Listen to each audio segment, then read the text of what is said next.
I'm Craig Dressler from Erie, Pennsylvania. I serve as the Associate for Parish Life at St. Mark's Episcopal Church.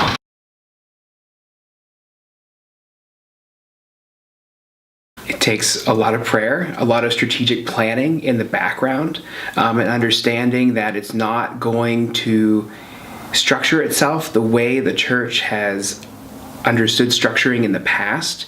In our context, we're not going to have a full-time clergy person. It's going to be mostly lay-led, and with the support, obviously, of a sacramental presence and a spiritual leader and a priest. And the power of being lay-led at a leadership level, at a staffing level, has really very deeply empowered a sense of the laity's call to live into their baptismal covenant, the congregants' call to live into that, and to actually bring the gospel to one another, not waiting for the clergy to make the move or waiting for the bishop to make a move, but understanding that the Spirit might be calling them to make the move. And we understand that we need their help, and we hope that we communicate that to them, and I think we do, which is why they respond.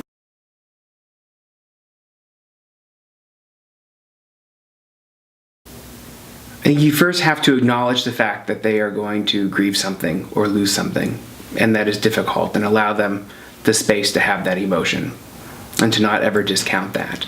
But then I think the job of the leadership, and it's not just staff leadership, but your bishops' committees, your vestries, the job is to cast a vision of what the place can be and how absolutely beneficial and how much better it can be for them to live in a community like we're trying to create than what we are. So if you're compelling in your preaching, in the delivery of your message, in the way you craft your prayers, you can, over time, we have experience, change the DNA of a worshiping community to really embrace a new way of being and say, yeah, this change actually isn't bad or scary, but there's always something new and exciting around the corner, and we want to run the race to get there.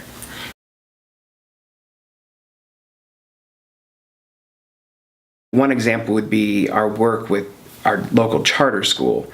We found out that these children on the weekends, a lot of them who are low income, don't have any food to get them through, them let alone their families. So what we need to, as Christians, respond to that. We've now heard a need. We have a relationship with them. They're in our city. We need to do something about that.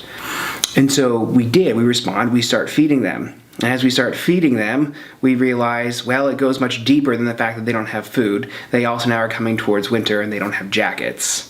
And if that wasn't bad enough, we're also realizing that many of these students are homeless or transient. And so they obviously need much more support than just a bag of food. But that goes beyond what maybe our capacity is. And so we revisited that, and we had to enter into a deeper relationship with the diocese and consider some grant funding from them and partner with another church locally in our deanery, just about 20 minutes away, St. Stephen's, and they are now able to team up.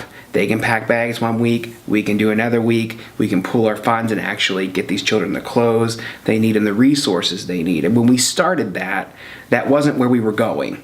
We were feeding them like so many churches do, a food pantry or a bag program. But by being in community and listening, I think, to the story, you realize how you need to adapt and change. And we didn't ever understand it as impossible, just we had to shift the way we did it and see how else we could consider resourcing and funding. And now it's very successful, and our outreach in gathering is actually, I would say, compelling for the very first time. And this is the first year we ever hit our goal of $10,000 in fundraising money for outreach in 1 week. The first year we did it, but it's because we're actually impacting lives for Christ because we got adaptive.